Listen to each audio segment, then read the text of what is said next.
leadership from Meru County represented, and the counties, the sub-counties that border Isiolo, Kenya East, West. We're also here with the Isiolo leadership and the elders from the main communities that are involved in this conflict, which is the Somali, the Borana, the Turkana, and the Meru here in Isiolo.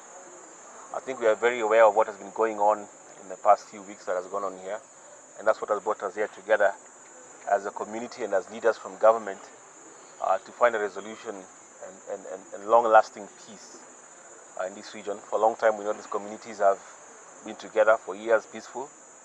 In the recent past, we've seen a flare-up, and we've lost a number of lives, about 13, and property has been destroyed, both livestock, with camels, cows, and also farms.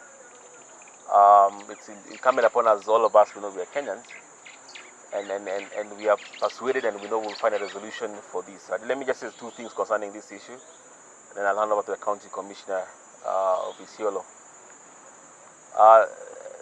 The main what we have seen is just a flare-up, is a trigger, caused by, of course, what we had seen in newspaper. But the real issue, of course, is the question here is land. And I'll just make a submission here, because how do you explain communities that have been together for years, live side by side for decades, and all of a sudden there is a conflict? Because there are people who have special interest here, that they have seen that it's better they benefit at the cost of the communities and citizens of both Meru, Kenya East and West, and parts of Isiolo, which we've seen a conflict here. So let me just clear warning to the leaders who are inciting, who are pushing interest to cause the communities here to fight. We are taking serious action. The investigation has already been opened. Some leaders have been arrested, actually. They've also been inciting, and we know them. And we will take more action. Regardless of who you are, you're not above the law. We will not allow wananchi in Meru, in Isiolo, to squabble and fight because you have special interests, and you're inciting them for your own special interest, number one. Number two, the question that has been developing and been developing this issue for a while, the reason we've brought all these leaders here is so that we can have a consensus, an agreed upon consensus, and a time frame of which these issues will be resolved, so that people know how and when, so that there is no question and everybody is at peace. Everybody, our constitution is very clear.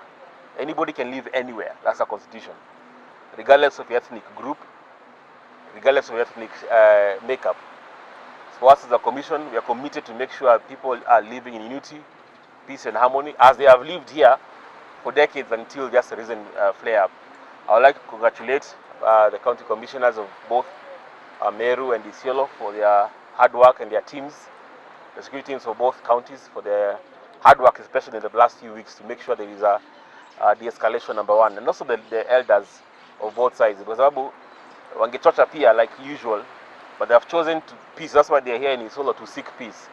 So just to congratulate wazee wa pande zote mbili for both communities to come here and seek peace. But then up today, I know we'll have resolutions which will circulate that are concrete, agreed upon by both the Meru side and the leaders of Isiolo, guaranteed by the security teams of Isiolo and the security teams of Meru and us, that this is the agreement that we have from both sides. So ni hayo machache for now.